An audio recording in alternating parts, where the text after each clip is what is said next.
I never thought a simple text message could make my hands tremble like that. The message glowed on my phone screen, burning itself into my mind. "You won't be joining us on the family cruise. My wife would prefer to keep it just family." The words came from my son, my only child, the same son I had gifted a fully paid house to just months ago. The house I spent sleepless nights securing for him.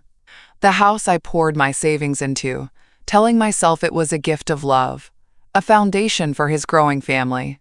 And now I wasn't family enough for their vacation. I stared at those cold words as my chest tightened. The blood roared in my ears. My hand, stiff and ice cold, slowly typed my response. "Okay." That was all I said. That one word contained everything. The hurt, the betrayal, the realization. But even as I pressed send, my mind was screaming, "So I'm good enough to buy your house, but not good enough to sit at your dinner table? Not good enough to ride your damn cruise ship?" My heart pounded like war drums. My breathing grew shallow. But my face stayed still, calm, almost detached. That part of me, the part that had always swallowed my pride, always excused their little cruelties, died in that moment. The phone buzzed again. A follow-up message from Emily, my daughter-in-law, polite but cold. "I hope you understand. It's just simpler for everyone this way." Simpler. Of course it's simpler, Emily. It's simpler now that you have the house. Simpler now that you think you've secured your future. I set the phone down, my hands trembling slightly, but I wasn't crying. Not anymore. Because at that very moment, a new part of me woke up. The part that had been too soft for too long. The part that would no longer be humiliated. They thought I was going to accept this. They thought wrong. The silence in my house grew louder after that message. I sat in the same kitchen, but it didn't feel like my kitchen anymore.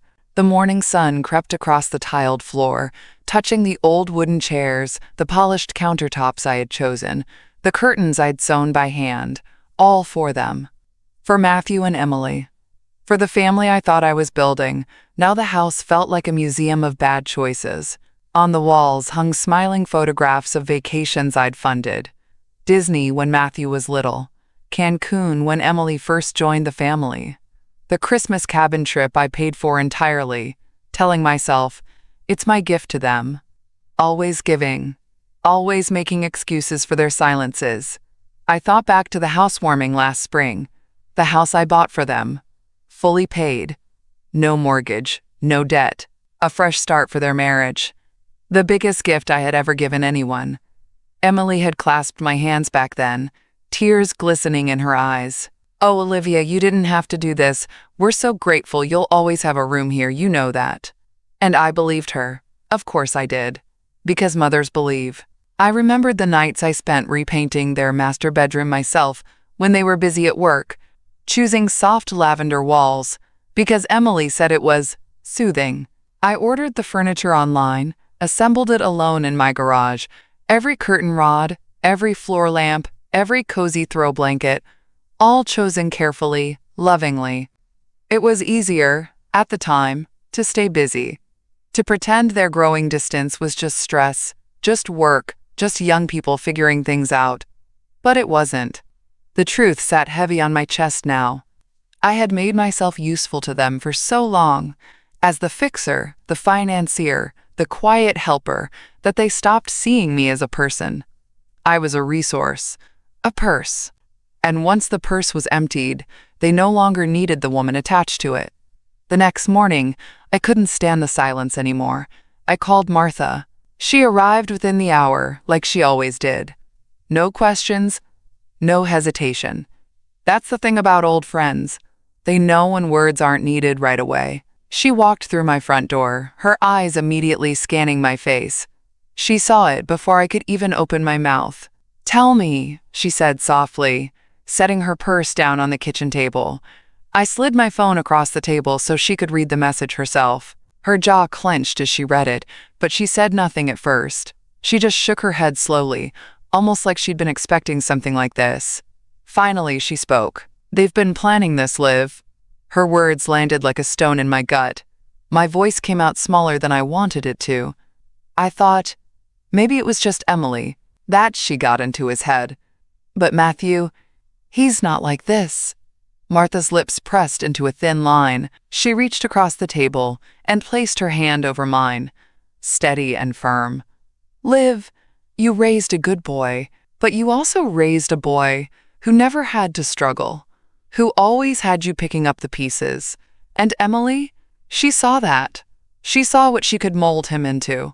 You made yourself small for them, and now they're acting like that's where you belong. Her words stung, because they were true. I had spent years smoothing every rough patch for Matthew, canceling my own vacations to babysit their dog, draining my savings to pay off the last of their student loans, showing up to their house whenever Emily claimed she needed help organizing. Always making myself useful, always available. You need to protect yourself now, Martha said, her voice low, serious. Before they try to take more. I looked at her, confused. Take more? They've already got everything. Martha's eyes sharpened. Have you checked your accounts recently? Do you know if your name is still on the house title? On your investments? Olivia? You're still trusting them. A tight knot began forming in my stomach. My pulse quickened. I hadn't thought to check anything. Why would I? They were my family. I let Emily handle most of the online payments, I admitted, my voice barely above a whisper. She said it was easier for tax reasons. Martha exhaled hard and sat back in her chair, her brow furrowing. Liv, you need to log into everything. Today. And if anything looks off, we go straight to a lawyer. I swallowed the lump in my throat. My hands started trembling, but not from fear this time. From realization. From the cold understanding that my trust had been weaponized. I wasn't some sweet, helpless old woman. I was just too trusting. And now they were counting on that trust. To keep me quiet. To keep me compliant. To keep me invisible. But as Martha stared at me, waiting for my answer, I felt something in me harden. A tiny ember that had lived too long under their shadows. I straightened my back, my voice steady for the first time in days. All right, we start today. Martha nodded. Good, because you're not done yet, and they're not ready for what's coming. That night, sleep didn't come. Every time I closed my eyes, I saw that message. That stupid, heartless text. I saw Emily's rehearsed little smile, Matthew's absent nods. I heard Martha's voice ringing louder than the silence around me. You need to protect yourself now. At 2:17 a.m., I gave up trying to sleep. My heartbeat was loud in my ears as I reached for my laptop. For years, I let Emily manage so many of the online accounts. It's just easier, Olivia. You shouldn't have to deal with all these confusing things in your retirement, she'd say, always with that soft, syrupy voice.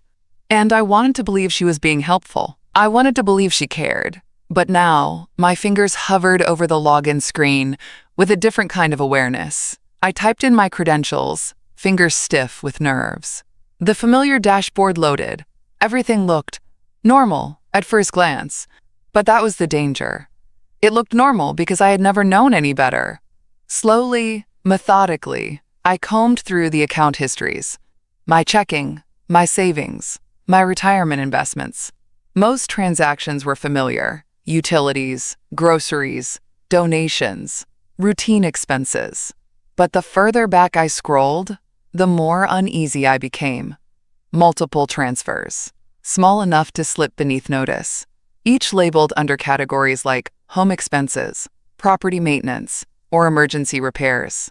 But I hadn't approved any emergency repairs. And the destinations of those transfers? Linked cards, registered not under my name, but under a secondary user account. I clicked deeper. Emily's name appeared. My stomach dropped. I stared at the screen, frozen. She had linked her card to my accounts, quietly, smoothly, for months, maybe longer, skimming, bleeding my money little by little. It wasn't just about excluding me from the cruise. It wasn't about hurt feelings or petty family tension. This was theft. And Matthew? Was he too blind to see it? Or did he know and simply not care, as long as the money kept flowing? A wave of heat pulsed through me. Not rage, not yet, but something colder, sharper. I closed the laptop gently and sat back, the dim light of my kitchen catching the corners of the family photographs still hanging on the walls. Photos that now looked like evidence of some elaborate con I had willingly stepped into. They never loved me. They loved what I could give them. My throat burned, but no tears came.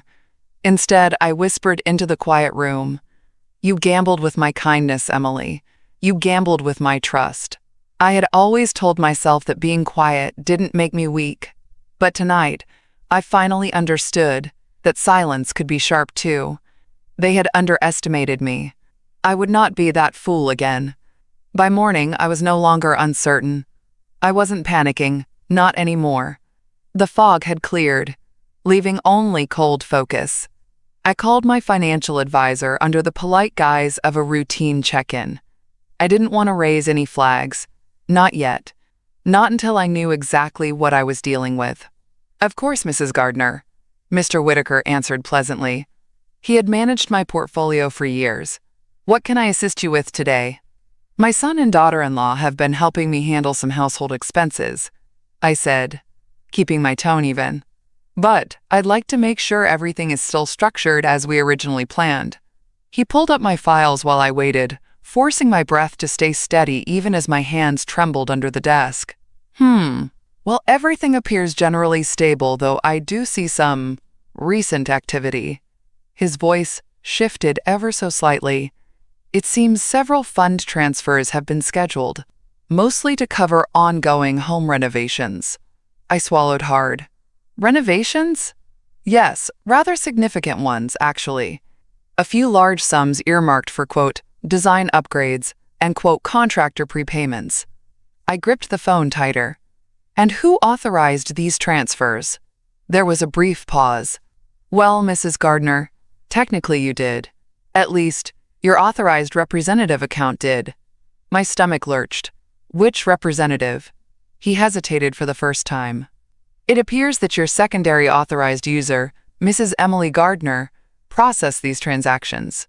She has full access under the durable power of attorney you signed last spring." I closed my eyes briefly. I remembered that meeting. Emily had insisted I sign the updated paperwork to make things easier in case of an emergency. She had even brought the notary herself, smiling the whole time. Of course she did. "Thank you, Mr. Whitaker," I said calmly. "Would you mind flagging any further transactions for my personal review before processing?" "I've decided to be more hands-on moving forward," he agreed without hesitation. When I hung up, I sat in the silence again. There was no doubt anymore. Emily wasn't helping. She was positioning. Positioning for when she and Matthew could quietly siphon everything, using that house as their prize. My retirement was not their inheritance. Not yet. But they were already spending like it was. I looked at my late husband's locket sitting on the windowsill, the one he gave me after our 30th anniversary. He would have seen through this sooner. He had always warned me to be careful, but I wanted so badly to believe in family. For years, I had made myself so small in order to avoid conflict. But love without respect? That's a prison. And I had just found the key. I turned my gaze toward the empty shelf across the living room, where I used to proudly display a framed photo from Matthew and Emily's housewarming. I had taken it down 2 nights ago. The shelf looked better empty, lighter, and for the first time, so did I. They had gambled on my silence. They would regret that. Later that afternoon, I walked to the park. I needed air. I needed space that wasn't built by my sacrifices, filled with furniture I bought for them, or haunted by photos of people who saw me only as useful. The old oak tree still stood where my husband used to sit every Sunday afternoon, reading the paper while I fed the ducks. It had been his favorite place. He called it our little corner of calm. I sat down on the bench beneath its wide branches, the warm breeze carrying away some of the weight that had been pressing on my chest. For a long while, I said nothing, just breathing, just listening. And then I whispered to him, softly, as though he were still sitting beside me. "You would have seen it, Richard. You would have warned me." My fingers traced the edges of the old locket I still wore, my thumb brushing over the tiny engraved date, the day we paid off our first home. The day we thought we were building a future for our family. Back when Matthew was still our bright-eyed boy, eager to build tree houses, not schemes. I bit my lip hard to stop the trembling. I didn't want to cry. Not anymore. The tears had been spent long ago. The next morning, I was waiting at my attorney's office before they even unlocked the door. Mr. Dalton had handled my affairs for years. Estate planning, the initial house purchase for Matthew and Emily, even the original paperwork Emily insisted I sign when she wanted more flexibility to manage household finances. Back then, I had trusted her, trusted all of them. Never again. He greeted me with a warm smile, but the concern in his eyes betrayed him. "Olivia, I didn't expect to see you this early. Is everything all right?" I sat down across from him and folded my hands carefully in my lap. My voice was steady, but there was no softness in it. "I need to reverse the house gift." He blinked, taken slightly aback. "You mean the property you transferred into Matthew and Emily's names?" I nodded. "Exactly that. I want it undone. I want my assets locked down, all financial powers revoked, and every paper trail documented." For a brief second, he hesitated. Not because he disagreed, but because he knew what it meant. "Olivia, this may create tension." "They've already created tension," I replied. "I've simply been too blind to see it." He studied me for a moment, then nodded. "Very well, we'll proceed. And one more thing," I added, my voice even quieter now. "I want full documentation of any financial activity they've initiated using my accounts. All of it. Every withdrawal, every transaction, every authorization Emily processed." A trace of approval crossed his face. "We'll need evidence, if this ever escalates." "It's going to escalate," I said calmly. "Let's not pretend otherwise." He scribbled a few quick notes before glancing up. "You may also want to consider hiring a private investigator." I arched an eyebrow. "You think it's that serious?" Dalton's voice softened, but it was firm. "Emily's not just trying to manipulate. She's positioning herself for long-term control, Olivia. You have significant assets. If she's already tampering with accounts, she's likely building a paper trail to justify future claims. We need a counter trail, something undeniable." The idea made my stomach twist, but not with fear. With readiness. With clarity. "Do it," I said. "Hire whoever you trust." He nodded. "We'll handle the legal side. The investigator can handle the rest." And just like that, the wheels began turning. By the time I left his office, I felt lighter. Not because the problem was solved, far from it, but because, for the first time, I wasn't playing defense. I wasn't waiting for the next betrayal. I was moving. As I stepped back into my car, I allowed myself a small, bitter smile. They wanted quiet. They would get it. But it would be my kind of quiet. The kind that moves in silence and strikes with precision. The very next morning, something slid under my door. I saw it immediately when I stepped into the kitchen. A plain white envelope, the kind Emily always used for documents she'd prepared to help me. On top of the envelope was a sticky note, her handwriting painfully familiar. "Just sign whenever you're ready, Mom. It'll make everything easier while we're away." I froze. They were already gone, off on their cruise, floating somewhere on sapphire waters, sipping cocktails, laughing. While here, back home, their game continued. With cautious fingers, I opened the envelope and unfolded the stack of documents inside. Neatly typed, professionally prepared. At first glance, they looked harmless. Updated paperwork, routine amendments. Emily had always been skilled at dressing up control as convenience. But as I read further, the pit in my stomach deepened. Buried in the fine print, carefully hidden beneath generic language about estate streamlining and simplification of authority, was a full power of attorney, permanent, irrevocable. It would give Emily complete legal control over my finances, my property, my medical decisions, my entire life.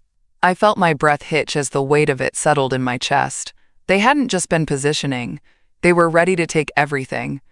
Not later, not someday, now. I stood there gripping the pages, my hands trembling slightly, not from fear, but from the cold realization of how far they were willing to go. Emily didn't want to wait for my natural passing. She wanted control while I was still alive, to erase me politely, legally, without needing to get her hands dirty. And Matthew? My own son? Was he truly blind? Or was he just pretending not to see what she was doing? Either way, the answer was just as devastating. They weren't family anymore. They were predators wearing familiar faces. I gently slipped the unsigned documents back into the envelope, closed it, and laid it back on the counter like it was nothing. Let them believe I hadn't noticed. Let them think I was still that same naive woman, the one who trusted without question, who signed whatever was placed in front of her, who smiled and said thank you. But that woman no longer lived here. The private investigator would be arriving later today. My attorney had already started preparing the paperwork to freeze every joint authorization. And now, with these documents, I had one more piece of evidence, written proof of their intent. I sat at the kitchen table as the sun poured through the window, warming my face. They thought this was still their game. But they forgot something. Quiet doesn't mean weak. The moment I returned the unsigned documents to their original envelope, something shifted inside me. It was strange. How calm I felt. I wasn't shaken anymore. I wasn't even angry. I was focused. And very, very clear. They thought they could move while they were away. That I would sit here, helpless, confused, overwhelmed by legal jargon. That I would feel honored to be included in my own erasure. But they underestimated me. By noon, I was back in Dalton's office. This time, he didn't greet me with concern. He simply nodded, already sensing the urgency written on my face. They tried to slip me this while they're out of town. I slid the envelope across his desk. He unfolded the papers carefully, his brow tightening as he read. "They're getting bold," he said finally. "This isn't just unethical, it's predatory. If you had signed this, Olivia, they would have had the legal right to sell your home, drain your accounts, even place you into care facilities of their choosing."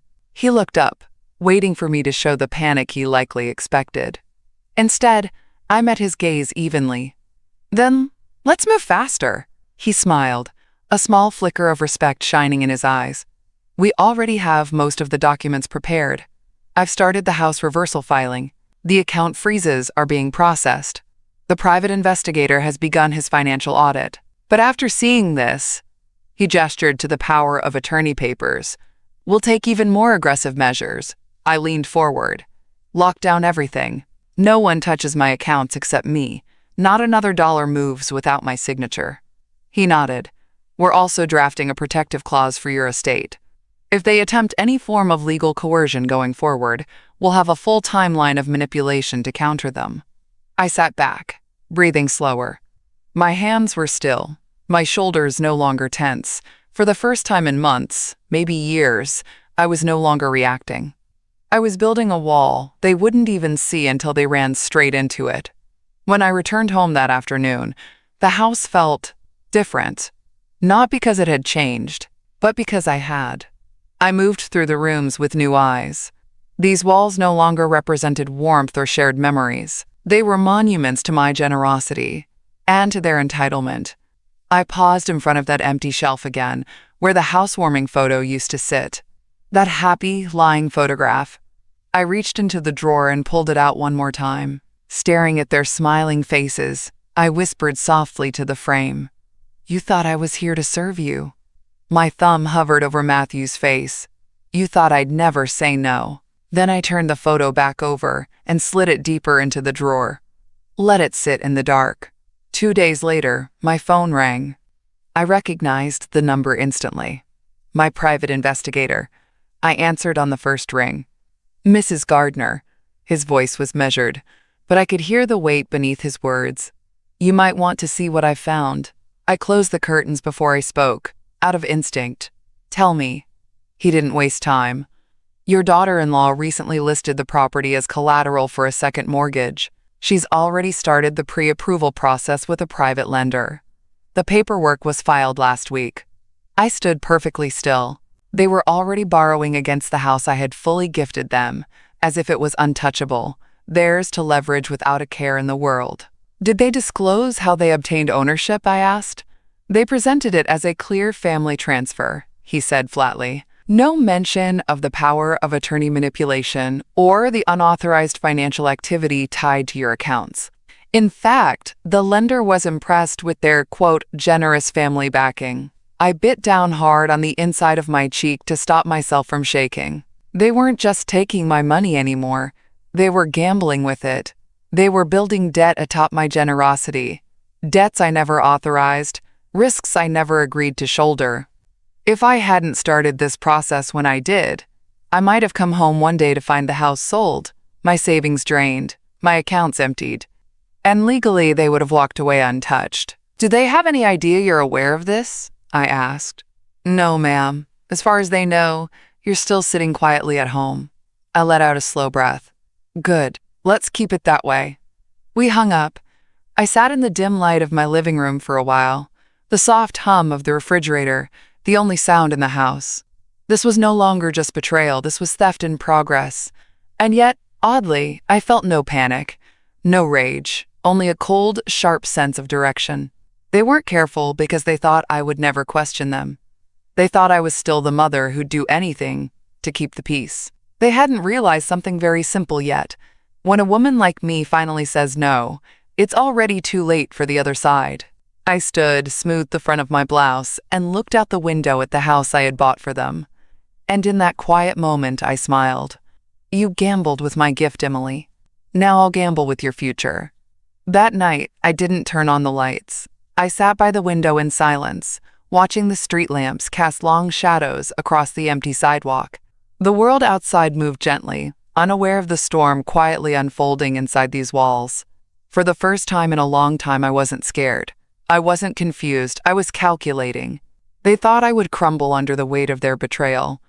They thought their careful smiles, their "we're just helping you, Mom" routines, had left me powerless. But the truth was simple. They'd built their house of cards on my trust, and now I had stopped holding my breath. I watched as a neighbor pulled into their driveway, their headlights briefly illuminating my living room. The beam flickered across the empty spot on the mantel where the family photo used to sit. The empty shelf looked cleaner now. Honest, I whispered into the quiet air, more to myself than anyone else. They gambled with my gift. Now I'm gambling with their future. It felt good to say it out loud. I had spent years swallowing discomfort, convincing myself that love meant tolerance, that being needed was the same as being valued. But being needed isn't the same as being loved. They loved my money, my usefulness, my willingness to hand over everything without asking questions. But the moment they no longer needed me personally, the mother, the woman, they tossed me aside with a smile. And now, they were far enough out on that limb that I didn't have to push. I just had to stop holding it steady. I closed my eyes and pictured Emily's face, the polite, practiced concern, the rehearsed sweet voice she used whenever she wanted something. You're like a second mother to me, Olivia. Lies. No one tries to erase their own mother. No one carefully buries power of attorney paperwork beneath meaningless forms, unless they've been planning it for a long time. I opened my eyes and leaned back in my chair, feeling my spine straighten. They had counted on my silence, but my silence had become my weapon. I stared out the window a little longer, the night air cool against the glass. It was strange. After everything they'd done, I didn't feel broken. I felt powerful. The next few days moved like clockwork. No emotion, no hesitation, just one deliberate step after another. Every morning, I sat in Dalton's office, flanked by him on one side and the private investigator on the other. We worked quietly, efficiently, almost clinically. Every transaction was dissected, every withdrawal traced. Every account Emily had touched was documented with meticulous care. As the files piled up, my stomach should have churned, but it didn't. The deeper we dug, the clearer it all became. Emily hadn't just linked her personal card to my accounts. She had used my retirement fund to pay off personal credit card debt. She had funneled money into private investment accounts tied to her maiden name. She had even used my name to secure pre-approval for the second mortgage they intended to take out on the house I had gifted them, all while smiling at me across dinner tables, all while calling me Mom. Dalton slid yet another printed statement across the table. This pattern of deception will speak volumes in court if necessary, the private investigator added, and the timing lines up too neatly. The cruise? Perfect cover while these final documents were slipped under your door. She wanted you legally powerless before you realized what they were preparing to do. I nodded, letting the facts settle like a weight that no longer belonged on my shoulders. It's greed dressed up as concern, I said quietly. They didn't want me gone. They just wanted control. Dalton met my eyes. And they would have had it, Olivia. Completely. Most people sign these documents without ever reading the fine print. But I didn't sign, I said. My voice was flat. Solid. No, you didn't, Dalton agreed. And now they've left a trail long enough to hang themselves with. We worked late that night. By the time I left, the sky had grown dark again. But I didn't feel tired. I didn't feel afraid. I felt something stronger. Momentum. When I got home, I walked through the house with a different kind of gaze now. The drapes Emily had chosen. The expensive light fixtures I paid for. The marble countertops she insisted on upgrading last year. The soft close cabinets she had to have because she claimed it made the house feel more sophisticated. It was all mine again, every piece.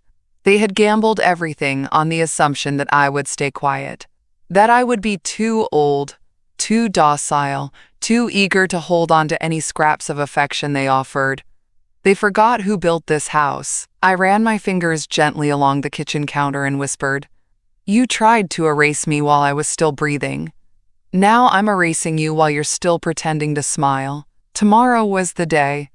The paperwork would be filed, the house reversal finalized, the asset freezes activated, and by the time their cruise ship pulled back into port, the world they thought was theirs would already be gone. And they wouldn't even know it until they tried to step back into it.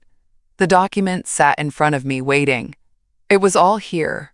The house reversal, the asset protections, the complete revocation of Emily's financial access. Every loophole they'd built for themselves had been closed. Every inch of ground they thought they owned had been pulled out from under them, all without a single confrontation. Dalton stood quietly at the far end of the conference table. The notary adjusted her pen, waiting.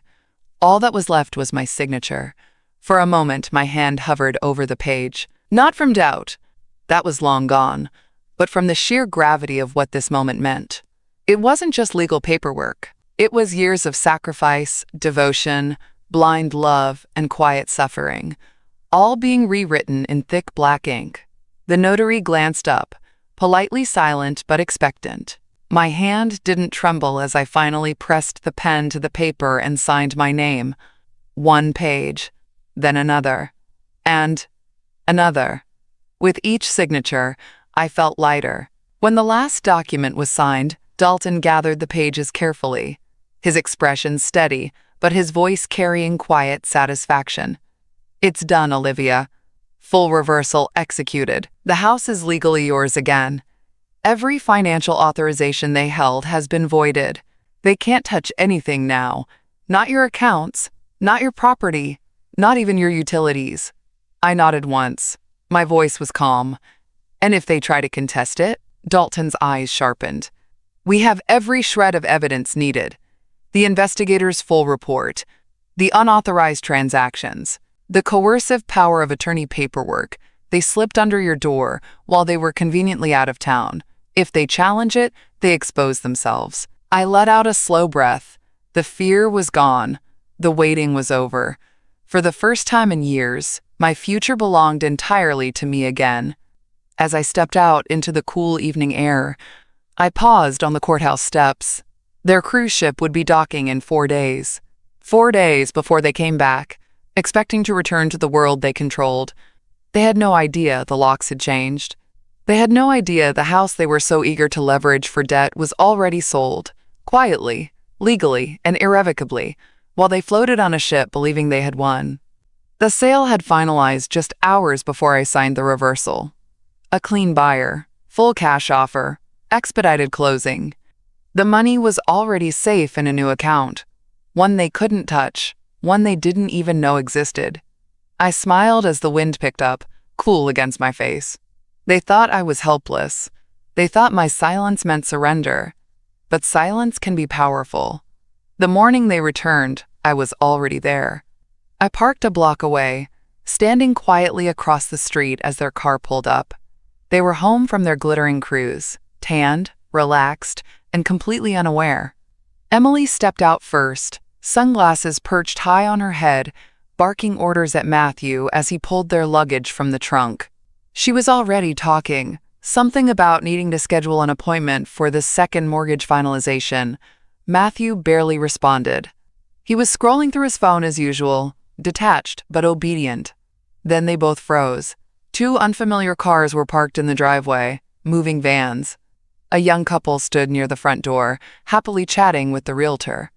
I crossed the street slowly, each step measured, unhurried. Matthew was the first to spot me. "Mom?" His voice wavered between confusion and something else, something creeping into his eyes. Fear. Emily's eyes narrowed. "What's going on? Who are these people?" The young couple smiled politely and walked inside with the realtor. The front door closed behind them. "Their door now," I finally spoke. "You won't need to worry about managing anything for me anymore." Emily's face flushed instantly. "What the hell does that mean?" Matthew's voice rose. "Mom, what's happening? Why are there people in our house?" I let the silence hang, watching their panic slowly bloom. "Not your house," I said calmly. "Not anymore." Emily lunged forward, her voice rising in that shrill tone she always slipped into when things didn't go her way. "You can't do this! We're in the middle of refinancing. We have contracts." I cut her off, reaching into my bag and pulling out the thick folder. "Here are the only contracts that matter." I handed the folder to Matthew. His hands shook as he opened it, flipping through the paperwork. His face drained of color as he read each page. The reversal, the sale documents, the investigator's report, copies of Emily's unauthorized transactions. Proof of everything. Emily snatched the papers from him, frantically skimming the contents. Her breathing quickened. She was calculating, searching for loopholes, for anything she could twist. "None of this will hold up," she snapped. "We were managing things for your benefit. You'll regret this when you calm down. We were just trying to help." I kept my voice steady. "Help? You mean draining my accounts behind my back? Gambling with debt tied to a house you didn't even own anymore? Forging power of attorney documents and hoping I'd quietly sign while you were halfway across the ocean?" Emily's jaw clenched. Matthew finally spoke, his voice cracking. "Mom, we didn't mean..." I raised my hand. "Stop." The word was quiet, firm, final. "You didn't mean to get caught." Neither spoke. For the first time, I saw it clearly in their faces. Not love, not remorse, just fear. The kind of fear people feel when they realize the person they underestimated has been watching, waiting. I let the silence stretch between us. Then, for the first time in months, I smiled. A real smile. "You gambled with my trust," I said. "And you lost."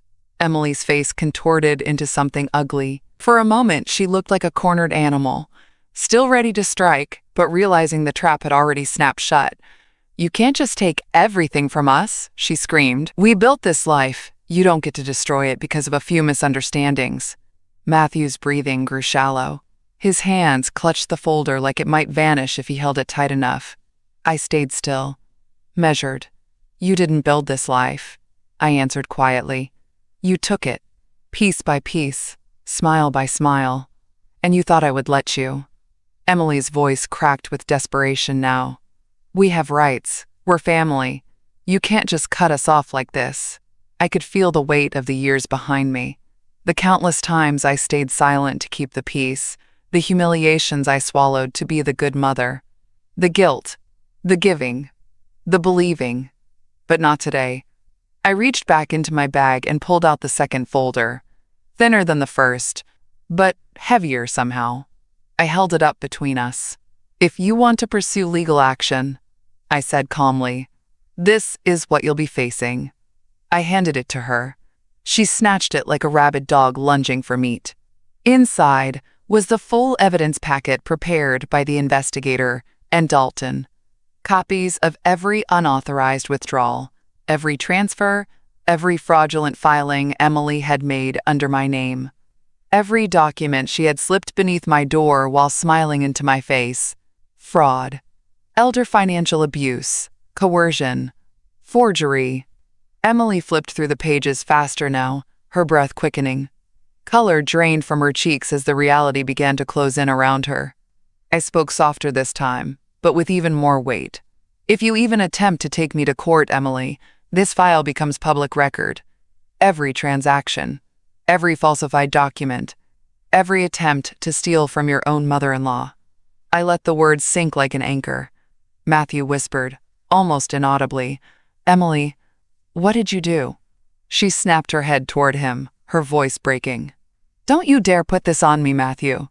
You were fine with it when the money was coming in."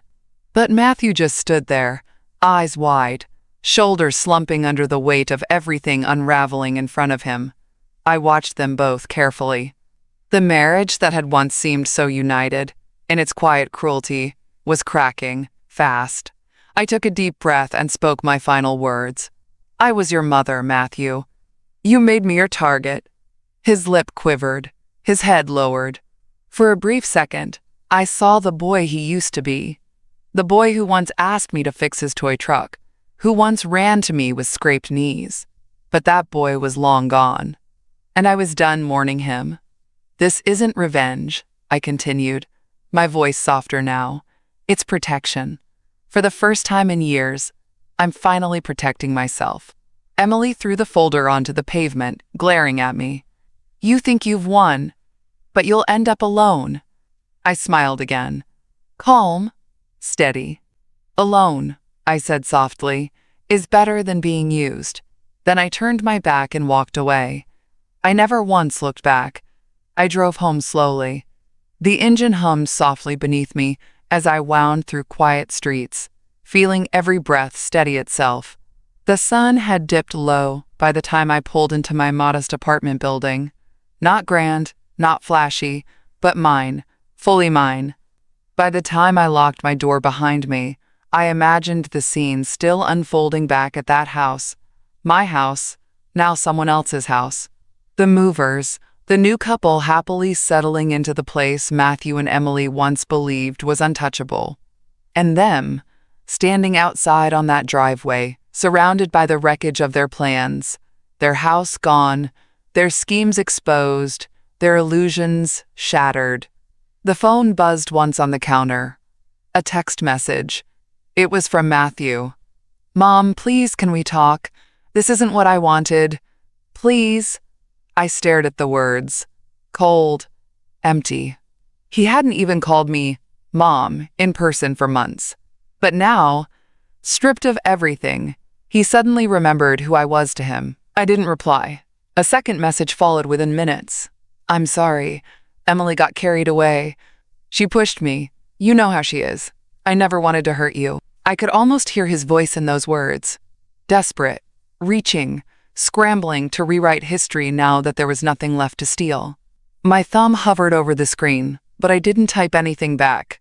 Because I had finally learned, you only miss me now that I said no. I placed the phone face down on the table and walked toward the window. The evening breeze carried the faint sound of children playing somewhere down the street. Simple, honest laughter. Behind me, the apartment was quiet, safe, empty in the best way. No manipulation, no agendas, just peace. They thought I couldn't live without them. But the truth was, I had been suffocating beneath them for years. Every sacrifice I made for Matthew, every dollar, every hour of my life poured into that house, that marriage, that family, had turned into a weapon they used against me. And yet, standing here now, stripped of everything I once clung to, I had never felt lighter. Let them rage, let them scramble, let them blame. I had nothing left to give them. And that made me the freest woman alive. I whispered into the empty room, like a quiet prayer meant only for me. Quiet doesn't mean weak. And finally, I believed it.